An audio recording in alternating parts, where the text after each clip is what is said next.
Yes. Yeah? So no microphone I needed. shouldn't say that. Yeah, All I can say is I can. Don't need a microphone. No, you will. And my hearing I is will. not very good. Okay. Let me put it this When you do, you'll use it. Can you hear me better now? With a microphone. Okay, so I will use a microphone. Thank you. Yes, of course. I got here. No, I'll hold it because I walk. I don't stand still. Oh, Sorry. okay, you, that's the. I pace. Okay. Yeah, I like to move. All right, so today's presentation, I am Diedre Fitzpatrick. I am a behavioral health nurse out of Hoag Home Health. I have a lot of years of experience working in mental health and behavioral health. And so I often am asked to come over and do some presentations on mental health and wellness. And so I took a little bit of what I wanted for a presentation and put it around the holidays, because November and December can be really tough for people.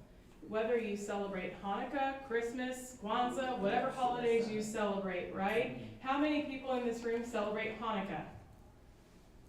Kind of.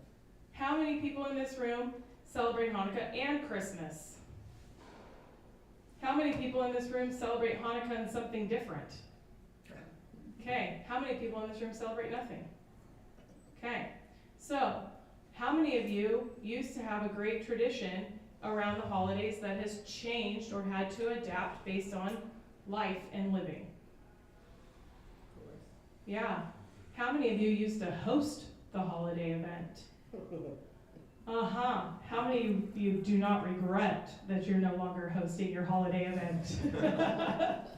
Yes, very much so. So what I find during the holidays is some people do very well. They're very connected. They're very involved in their community and their living situations with their family. Some people, not so much. This is the first holiday without a loved one. This is the first holiday where they've made a maybe moved from their home to living in an assisted type of space. And so there's a big difference in their life. And so the holiday changes as well. So today I'm going to talk a little bit about finding the comfort and the joy and staying emotionally well through the holidays and what that looks like.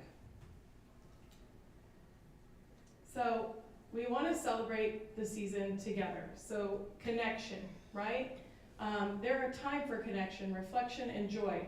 But it can also bring stress, loneliness, and sadness. Today I want to talk to you about emotional well-being, coping with grief or change, managing stress, staying socially connected, and then finding joy in meaningful moments. Sometimes it's not the big party that is meaningful, it's the small connections that we make. So, emotional health during the holidays. So, recognize and honor your feelings. Every emotion is valid, right? Not all of us are going to wake up on the first night of Hanukkah, the first day of Hanukkah today, right? And feel like jumping for joy, or the last night, or Christmas, if that's what we're celebrating. Not all of us are going to jump for joy for that. Some people are going to want to lay in their bed and sleep in, or miss the holiday feast.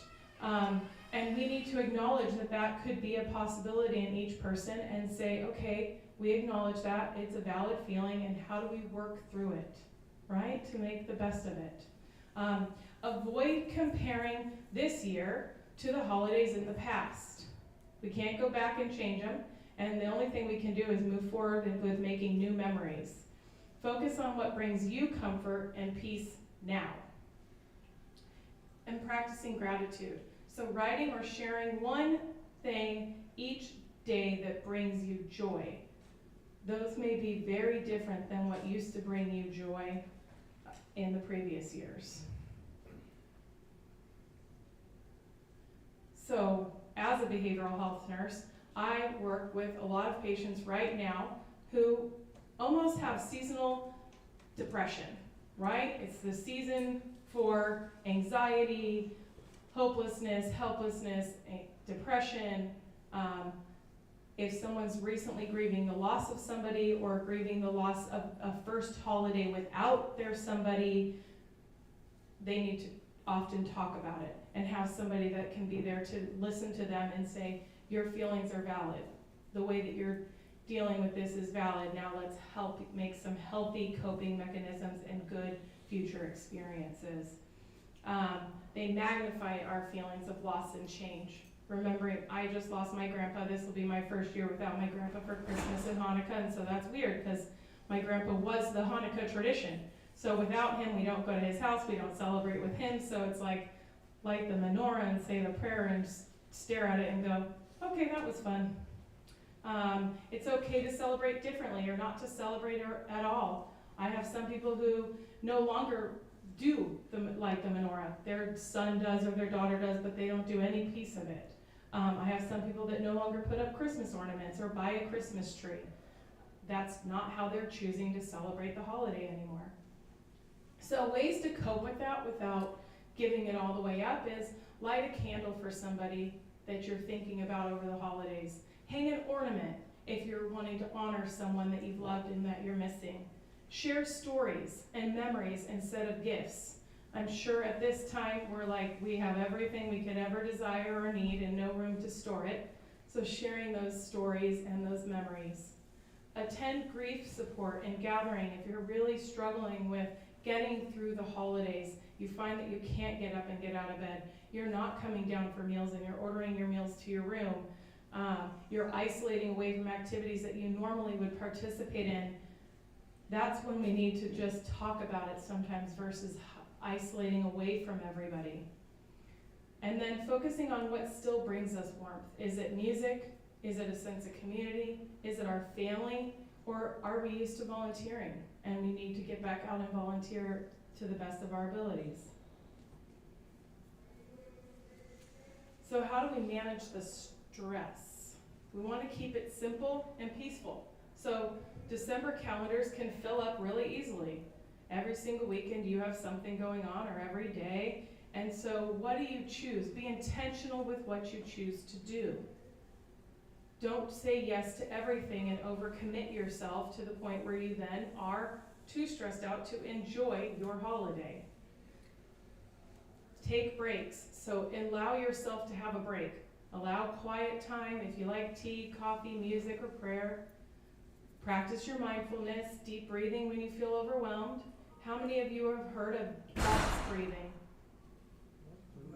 Box breathing? Okay. How many of you have anxiety? Ever feel anxious or feel like you're you need a little minute to take a deep breath because something is really overwhelming?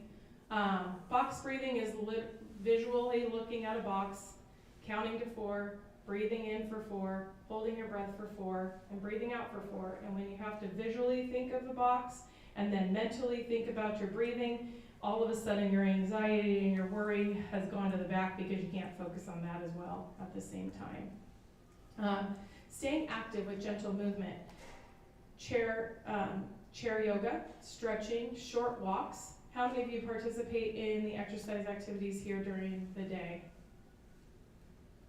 A little bit, yes and no? How many of you like to get out of your room and go for a walk? Okay, a couple.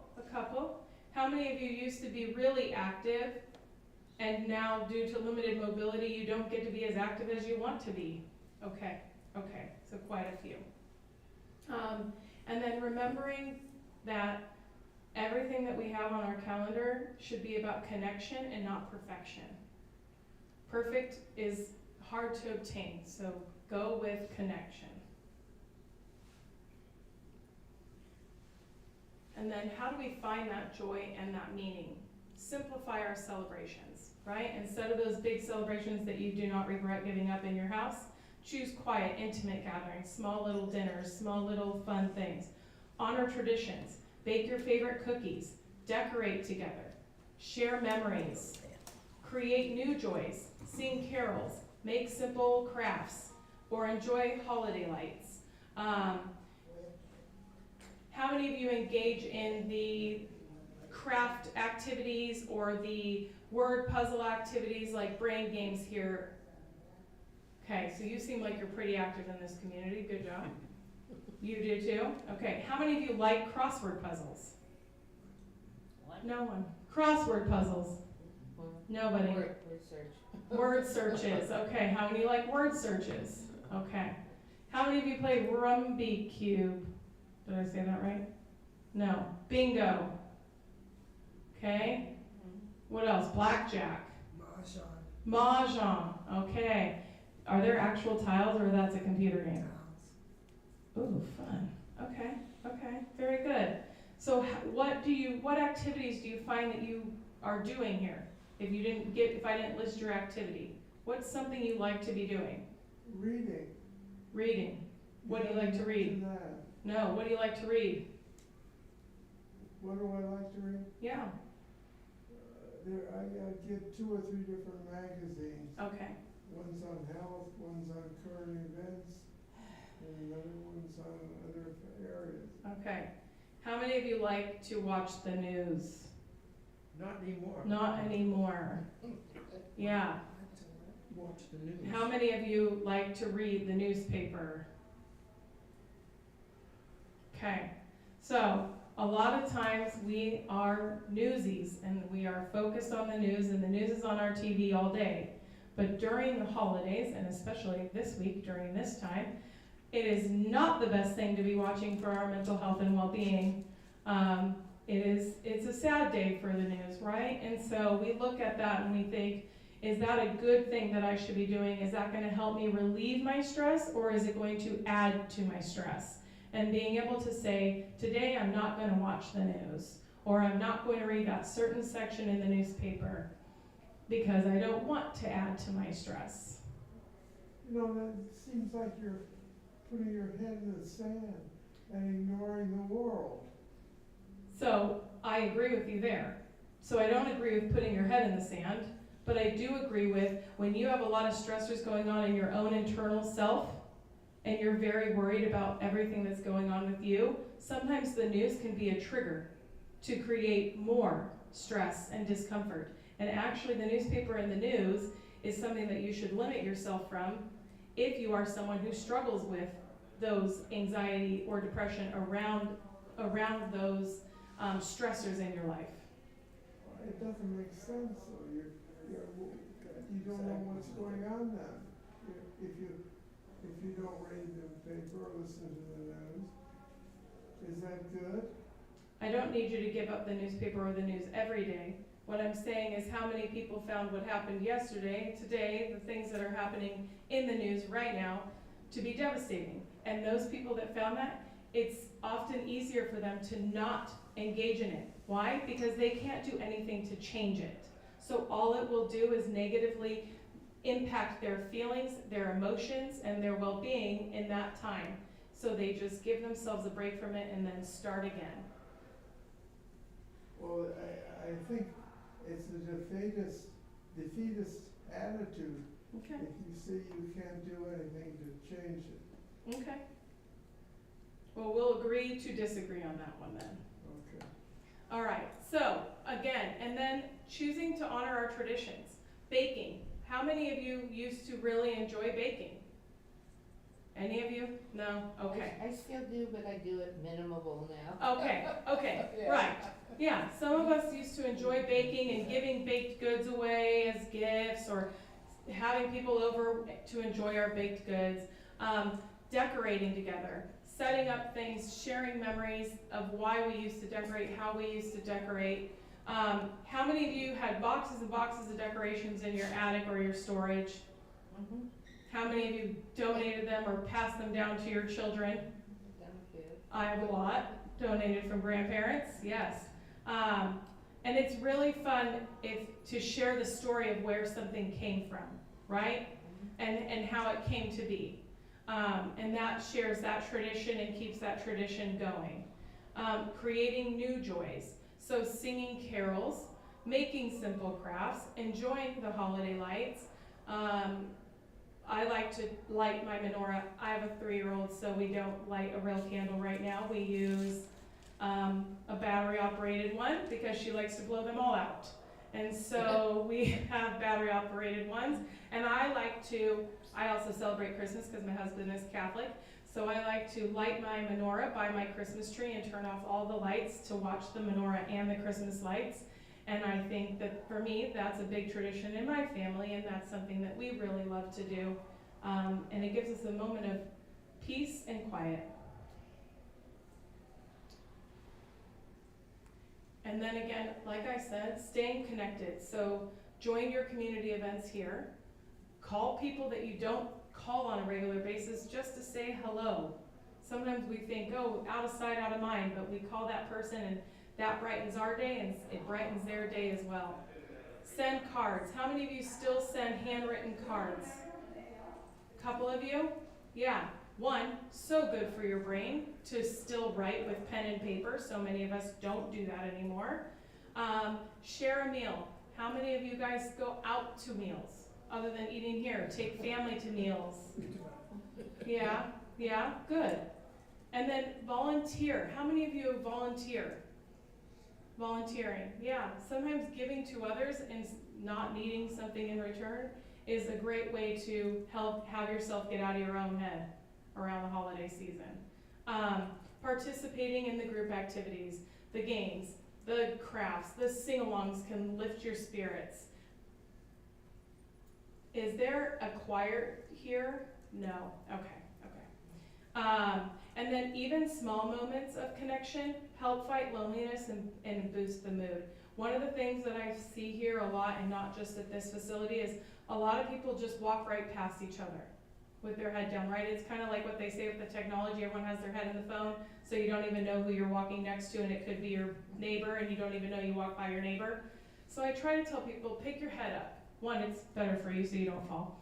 But two, pick your head up, say hello. You never know if that person's having a really lonely day and feeling highly isolated, and you just smiling at them and saying hello as they walk down the hallway brings so much joy to their day. I can't tell you how many times I'll just say hi to somebody random on the hallway on my way to my patient, and then they're like, hi, and you just did that simple gesture of just saying hi to somebody and making eye contact with them.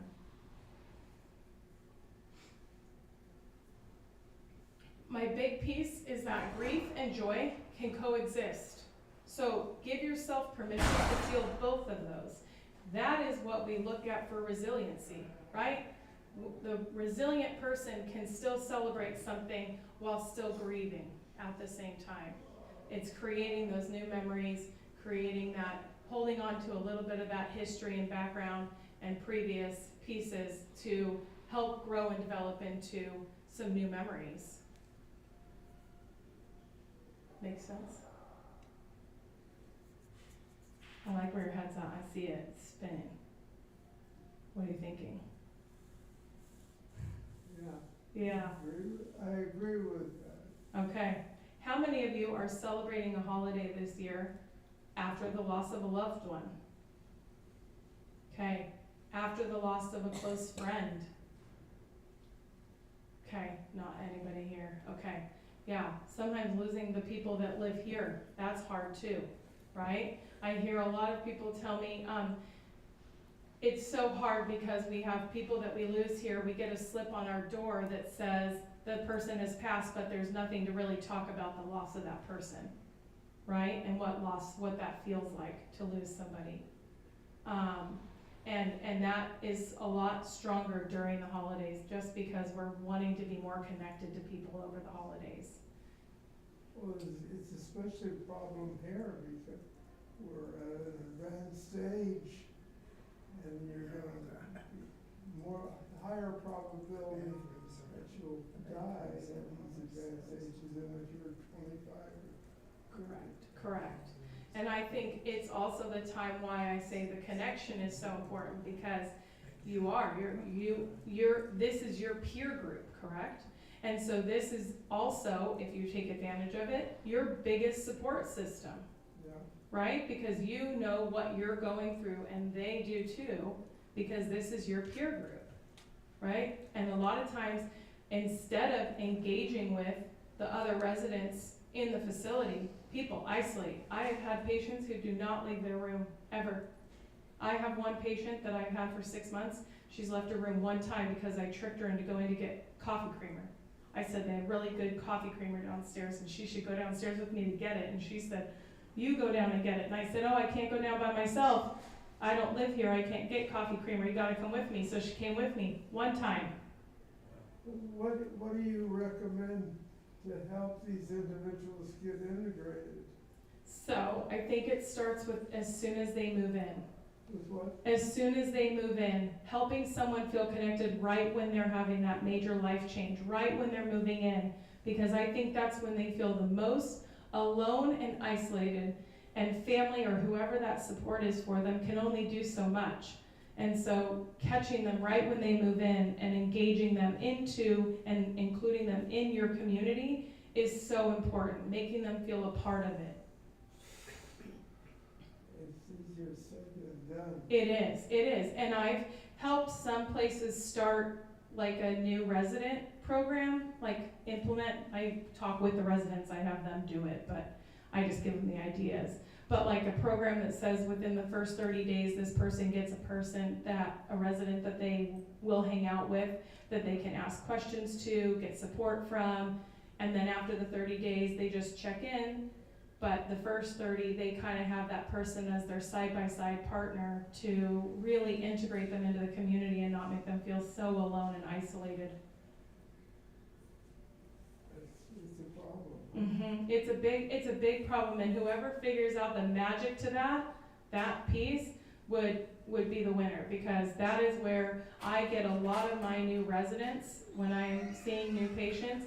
It's because they are transitioning poorly into their new living environment. They're really struggling with what it means to live in this environment and to feel so isolated and alone and feel like they're looking at all these other people who have friends and who are included in everything, and they just can't take that step to get themselves included and involved. Yeah. And once you feel isolated and you feel like you can't make a friend, it's hard for you then 60 days to get out of your room and go make a friend. 90 days to get out of your room and go make a friend, right? You kind of create a routine locked inside of your own house. And that becomes your own kind of, place that you stay. Self-defeating. It is. And so that is where I say, like, in the empowerment of the residents that have been here and are established and are comfortable, meeting new people, to really take the new residents under your wing and just support them so that they can have a healthy transition. Have you guys had new residents this month? Yeah, see, transitioning over the holidays. That's a big one, right? Making a big transition from your life to a whole different life in the holiday season, right? You have your traditions, you have this and that, and now it's kind of been picked up and put in one bedroom. That's really difficult. So really taking those people under your wing. Some people are going to acclimate. They're social butterflies. They don't have a fear factor. They're going to be great. And then you're going to have the others that they just isolate and stay in their room. Those are the ones that are socially, they need to go to those that are isolated and say, come join me for today. Yes, at least, or yeah, something like yeah. that. I've talked about, adding in like classes that are for the new residents. How to meet somebody, where to go for this, because when you think about it, the family gets a tour. Sometimes they bring the loved one that's gonna live here. Yeah. Sometimes they don't. And so the family gets a tour. The family learns where the dining room is and all the bathrooms and where the workout room is or the library. But the resident doesn't learn all of that. And then you move the resident in and you go, okay, here's your new living space. Go participate. And that person goes, yeah, that's a little scary. Never mind, I'm gonna hang out in here. Right? Have you ever written something that would give us a guide as to how you integrate these people into the society here? Yeah, I have not, but I am working with another facility, a couple of people at another facility to help them create it, and they've actually started it. And so once they get it like on the ground running, because right now there's some hiccups in it, we'll make something, because I think that it's really important and really helps set up the foundation for people, especially moving over stressful times like holidays or things like that. Or loss of independence, right? Going from fully functioning and then they have a stroke and they can no longer live at home, or those types of things. But yeah, it's much needed. What was Because his question? if there's anything in writing that helps people figure out how to acclimate, how can people do that? Okay. like a tip sheet, Yeah. almost, right? Like a tip sheet, Uh-huh. yeah. But it is needed, and I think it's overlooked. People just expect it to happen, and it doesn't. Well, one of the problems is it depends on who you talk to. You'll probably get 10 different solutions.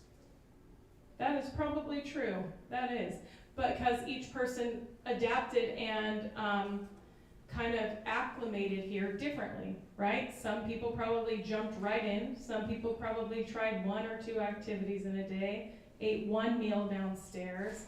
So what I look at it is you get buddy systemed with somebody, and in that inside of that buddy system, you're kind of going to follow what your buddy does, right? And so hopefully your buddy's not someone who also isolates in their bedroom, because that would not work out as a buddy system. Yeah, hopefully that would be a buddy that likes to engage and make memories and be a part of the community and connect with others, because again, that is resilience. That is how you build those new memories and the core memories for everybody. Yeah, that is what it's all about. It's like being new to college and staying in dorm rooms. How many of you stayed in a dorm room in college?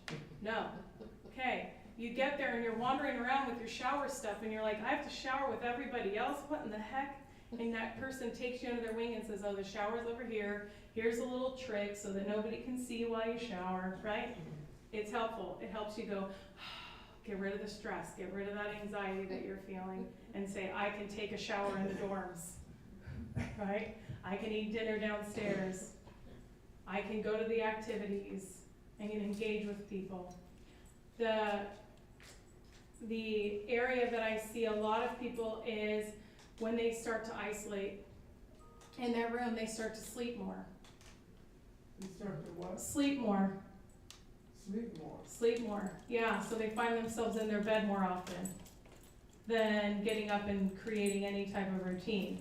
And so again, that's where we say, okay, get up, get out of your room. Even though you don't have to have a routine anymore, you're retired, you don't really have to do much in your routine. It's so important to keep that routine so that you stay healthy, you stay engaged, right? You stay connected. Because most of us would like to sleep till, I don't know, I can't sleep past 7, but till 10, right? Or not wake up or not go down for a meal. And it's easy just to say, I'm not doing that today. But there's something inside of you that keeps that together and says, nope, I'm going to get up, I'm going to get dressed, I'm going to go out, and I'm going to have breakfast or lunch or dinner with the other residents. Or I'm going to go play mahjong or bingo or whatever you guys have going on. Because that's what keeps you connected when you don't have what you were previously used to for those memory makings. Who wants to share their plans for the holidays with me? Let's talk it out. Any exciting things? Going anywhere exciting? No. The holiday of the dream. We celebrate Christmas, and this year we had a loss in our family. My sister-in-law passed away, and I know my brother is going through time periods of grief.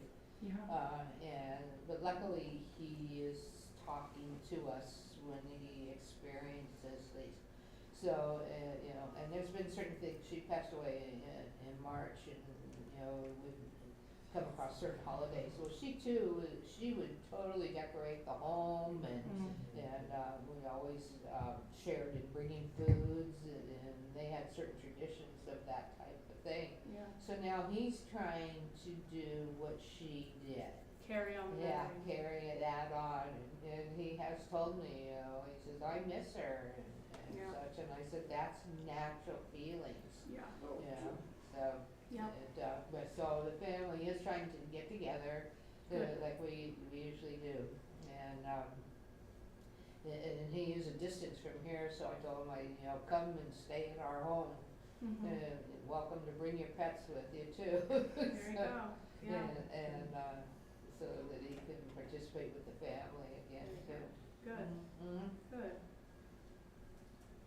Thank you for sharing. Yes. And then some of us are dealing with not a loss of a loved one, but maybe the loss of our sense of independence, or the loss of our sense of control, right? We used to be the one that controlled everything and managed everything, and now someone's telling us where to be, when to be, and how to be, and what to eat and what to do.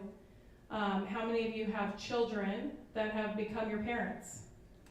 Or tried to become your parents? I saw your hand start to raise. Yeah, I work with a lot of patients on boundaries, and I end up working with their children, their adult children, and I have to tell their adult children, and sometimes the grandchildren, remember your role inside of your family. It's one thing to care about the wealth and the well-being of your loved one, and make sure. It's another thing to control everything that they do, down to the protein shake that they drink, right? It's another thing. Yeah. And taking that away really muddies the boundary of that family connection. And so a lot of times I'm having to tell the kids, hey, you guys, remember you're still your mom's child, or you're still your dad's child. And you don't have to micromanage every detail of their life. It's okay, you know? Sometimes they have to hear that from someone not connected emotionally with the family to make them realize it. And so, you know, if you're to speak up for yourself to them, and they won't possibly acknowledge that statement you're making to them. But if they might, you know, even that same day hear it from someone outside the family, it'll click to them. Yeah. Uh-huh. Yeah. I've actually had patients, family members say to me, thank you for giving me permission to still have a life. Oh, nice. Yeah. Right? I had one family just tell me the other day, I do, you're right, I do. I tell my mom what she can eat. I literally make her food and bring it to her, and I said, why? She likes to cook, leave her alone. She's still safe cooking, right? Mm-hmm. But I want to make sure she's getting a balanced meal. Did she balance her meals previously? Yes. Does she have Alzheimer's or dementia or something that's changing her memories? No. So let her cook. Leave her alone. And so sometimes it's that, thank you for giving me permission, because they start to feel guilty that they're not, so they overcompensate, right? They become the helicopter child over their parent, right? And so I have to give them permission to let down their helicopters and just stand by their loved one. Right? And that's really empowering, and it's empowering for my patients as well, because they feel like they have some of their decision-making capabilities back, right? When they want to get up, when they want to go to bed, what they want to wear every day, why do they got to pick their outfit out? Who cares what they wear, right? My one patient said to me, please tell my daughter that I don't want to pick my clothes out the night before, and I don't care if the caregivers pick it out. And she goes, well, I want her to do that. I said, too bad, she doesn't want to. Caregivers are going to do it, right?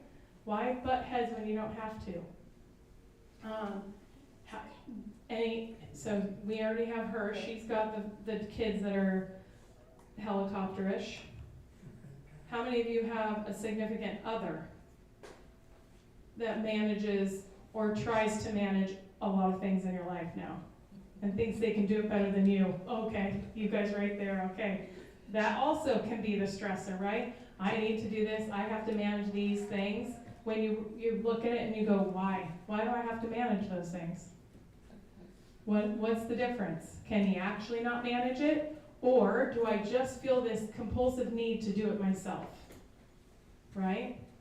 How many of you have yourself lost maybe the ability to manage your own medications? How many of you have the facility managing your medications here? Okay. How many of you know what your medications are, other than that you get 3 in the morning in a little white cup? Yeah? You're good about knowing what your meds are? Good for you, because a lot of people forget and they have no idea, and they say, I don't know, I take this at 9 in the morning. So staying good on, knowing what your medications are, even if you're not managing them, that's really empowering. Showering on your own. How many of you get showering assistance here?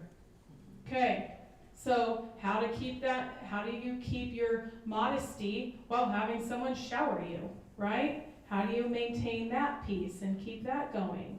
That's empowering, right? That helps us feel empowered, helps decrease some of that stress. That's where I find the majority of my patients have the most anxiety or stress, especially when they have limited mobility, so they know they have to have support with the shower. They just don't want to be butt naked in front of the person, right? Or they want a towel over them for modesty purposes, or they want to know what their medications are, and the staff go, well, you get this one for your heart, you get this one for your thyroid, you get this one for your blood pressure, and you're like, that doesn't help me. I want to know what my medications are. How many of you like eating in the dining room? Yeah? Like eating in the dining room? Yeah? How many of you like the food here? Okay. How many of you feel like you have good food options to your liking? Sometimes. Okay. That's another area that a lot of people get stressed over, is they hate the dining room, they don't like the chef, the foods are always the same, or the food is cold, or the meat is dry. That's what I hear all the time. Right? So those are other ways that people feel stressed, because they don't have control over a lot of the things that they used to be able to manage on their own. Someone is managing it for them. Who makes all of your doctor's appointments? How many what? Who makes all of your doctor's appointments? Me. Okay, good for you. How do you keep track of them? On a calendar. On a calendar. Okay, how many of you still use a paper calendar? How many what? Still use a paper calendar? Yeah, yeah. What are you thinking of, a computer? Yeah, well, a lot of us also put it, I mean, A cell phone? I do both. Yeah, yeah, I have to do both. One for family, one for professional. I take pictures of my calendar, like when I'm going to my doctor for appointments and stuff, and so that if they have, and I have to remake a new appointment, I pull up the picture on my phone and say, okay, what dates and stuff. There you and go. I can see that which Yeah, dates I do have available. yeah, because, Rather than book something and then have to call them back and say, we gotta change it. yes, and then they say, fine, you can come back on February 7th. Right. And you're like, what? Yeah. February 7th? How many of you have 3 or more doctors that you see? Yeah, yeah, 3 or more doctors. That can be kind of tough to navigate, right? Making sure you're like, why do I go to this doctor? Are they gonna want my labs? What is this doctor for? Huh? It's a hobby. It's a hobby. It becomes a hobby. Doctors just going to the doctors. That's your new hobby. I like it for you. That's good. Yeah, yeah. Yes. We have a transportation system here. As soon as you get a doctor's appointment, no matter if it's in January or March, you can turn in your transportation request. So they always have it on file. So I have a calendar in my purse. I have one in my apartment, and that's how I keep track of all my doctors. I have doctors set up now for May, and one for June. There you go. Yeah. Got it in the book. And I used to say, if it's not written down, it's not gonna happen. Yeah. And I will tell you, I do have some patients, when I go there, I have to open their My Chart with them and then help them go, no, this doctor's for this, and this is what he's gonna wanna see, so write that one down in your calendar. Because they can't, they're losing that ability to manage all their doctor's appointments. So they don't know why they're going to the doctor or where they're supposed to be going. And I think that's another additional stressor, going from being able to manage all of your appointments and get yourself to and from them, to then be at the disposal of somebody else who's gonna have to coordinate you getting to and from an appointment, right? Or you have a last minute change with a last minute appointment and they say, sorry, we can't accommodate it. And what does that feel like? Transportation, yeah. Yeah, I mean, I had someone here who couldn't get to the doctor called and said, hey, I have a cancellation, can you come today? And it was a neurologist who wasn't gonna see her. And so she got the cancellation, but nobody could take her. And I was like, shoot, I wish I could drive you. I would take you, but I'm not allowed to drive you in my car. Let's get an Uber. Who has Uber? So they did the Uber and they got her there, but that's another additional stressor, right? And how many of you feel like in these past 2 months, you have more doctor's appointments than you've had in the whole year? As Medicare billing season tries to end, everyone wants to get all of their doctor's appointments in by the end of the year. So you'll have a lot. I have people who are like, oh, I have an appointment here, here, and here, and here, and here, and here, and here. Like, oh, welcome to the holidays. Or their doctor went out of town on vacation and put them at this random date at random time when he comes back from vacation. So those are little stressors that we don't always identify, but they impact us in our day-to-day. And they impact the way that we feel each day. And so having the holidays be on top of that can add to that stress. Right? Okay. What kind of questions do you guys have for me, knowing I'm a behavioral health nurse? Doesn't have to be related to the holidays.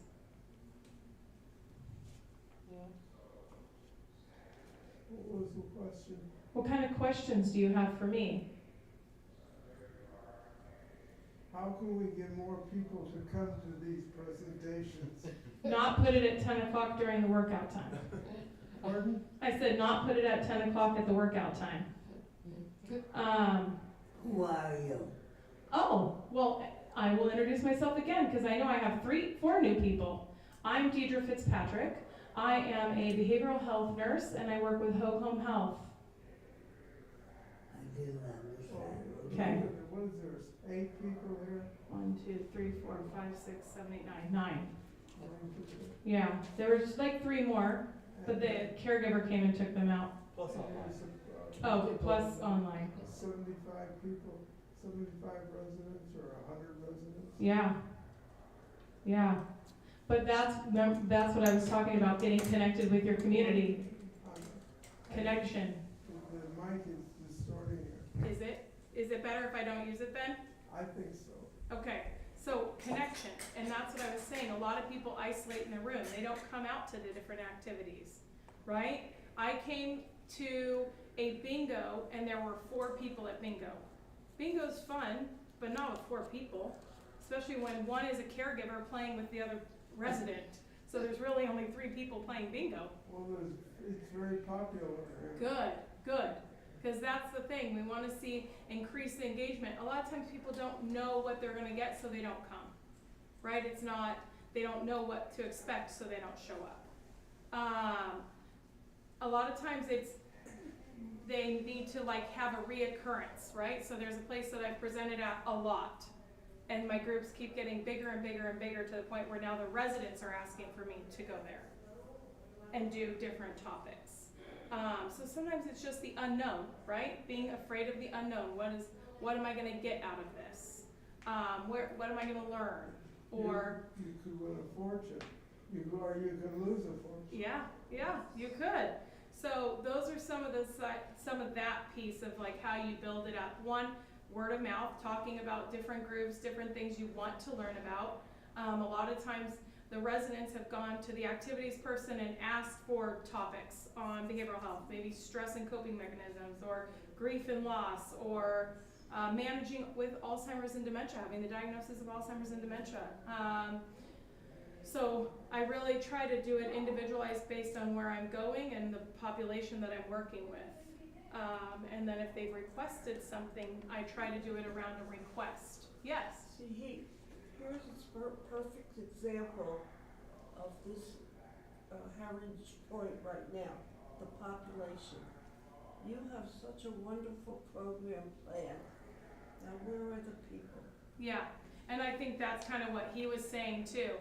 And it is hard. I mean, it is hard to say, they don't know me, they don't know what I'm presenting on, right? They read this kind of gray topic, and they don't know, what am I going to get out of it? What am I going to learn? That's what I was trying to say, is a lot of times if people don't feel like they're going to learn anything, they'll say, okay, I can go to exercise, that I know what I'm doing, right? So there's no stress to that. That's my normal activity. Or I can step outside of my normal activity and join this activity. A lot of times you don't get that to happen.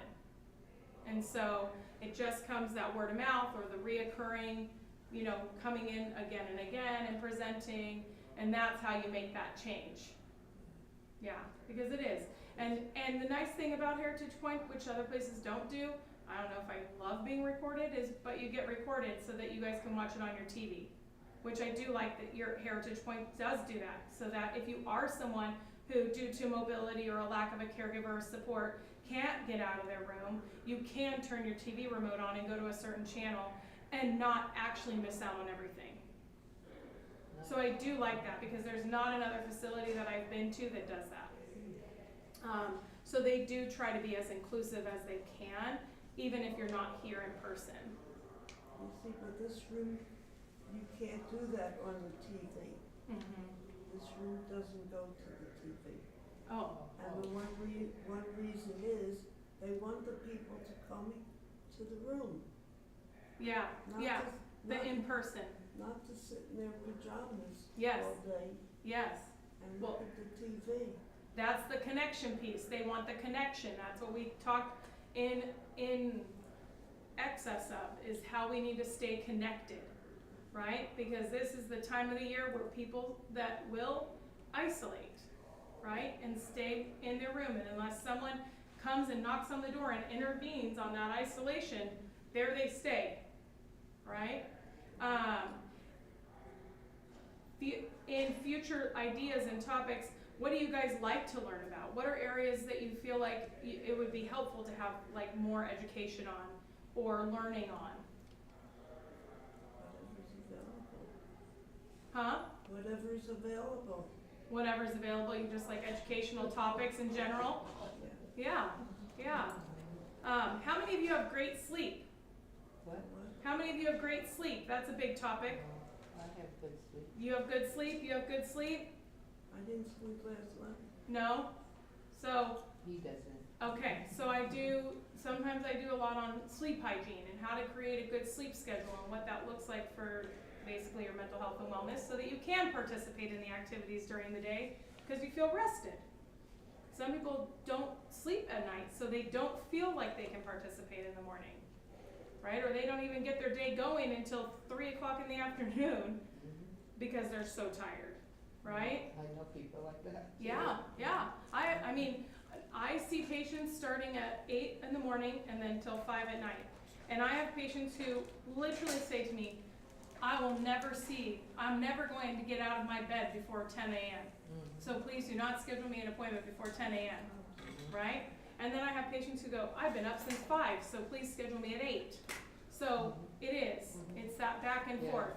I deal that with my sister. She says, don't ever call me before 8 o'clock in the morning. She says, you know, after 8 o'clock, I'm awake, but, or Yeah. had Yeah. breakfast or whatever. She Yeah. says, but don't even think about calling before 8 o'clock. Yeah, well, and we all have, there's this meme that goes around, this little video that goes around that says, to all of you who have the friend that is still texting you videos and Snapchats at 10 p.m., here's the friend that's awake at 5 a.m. with the coffee that's sending all the follow-up text messages, right? Like, there's a both, there's that give and take. Yeah. Some people don't like that late time either. So a lot of times we look at sleep, we look at our mood. How's our mood been? Is it are we mostly in a good mood, would we say? Do we have a lot of anxiety or restlessness? Do we identify with having depression? Like I said, I already talked about Alzheimer's and dementia and how that kind of changes our everyday.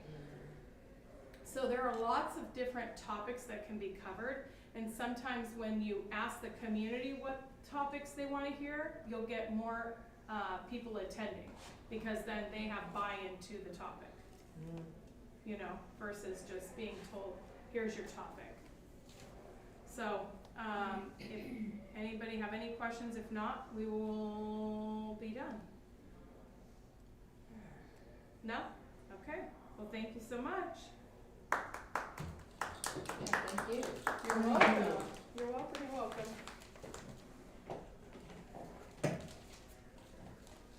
What's your next activity? Lunch. What? Oh yeah, you guys all eat lunch, breakfast, dinner at 4:30 in the afternoon. it lunchtime, really? Oh, it is, it's almost lunchtime for you guys. Okay, what's lunch today? What is it, or? What is lunch? What are you having? Oh, let's see, fish, Surprise, surprise. baked cod. Huh? Baked cod? Okay. With cabbage soup.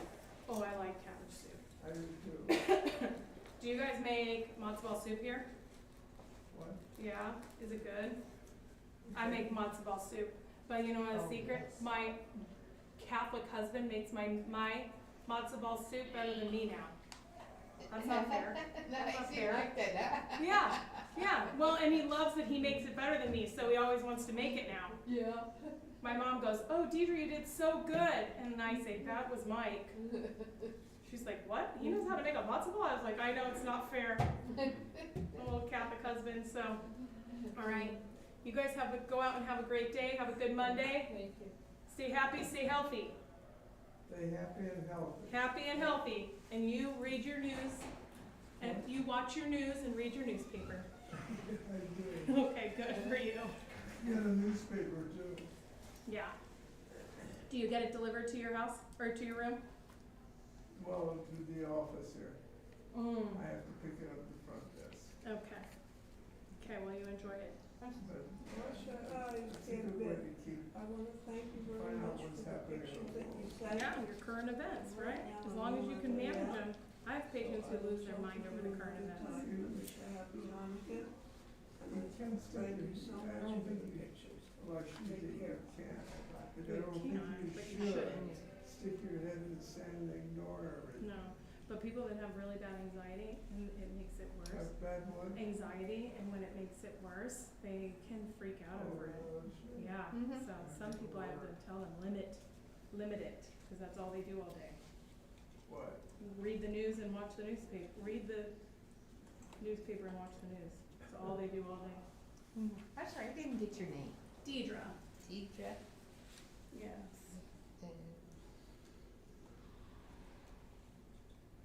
Fitzpatrick. Okay. Mhm. Well, Thank you very much. You're welcome. Yeah. You're welcome, you're welcome. You guys have a great Monday. If you come up with a solution, Yeah. To the new resident thing? send me a note or something. Yeah, I'll have Jacob do it. He's our person. He floats all around here. Okay. All right? Good. Thank you. Thank Right, if thank you get very work, You're call if you welcome. get rich. Huh? Right, if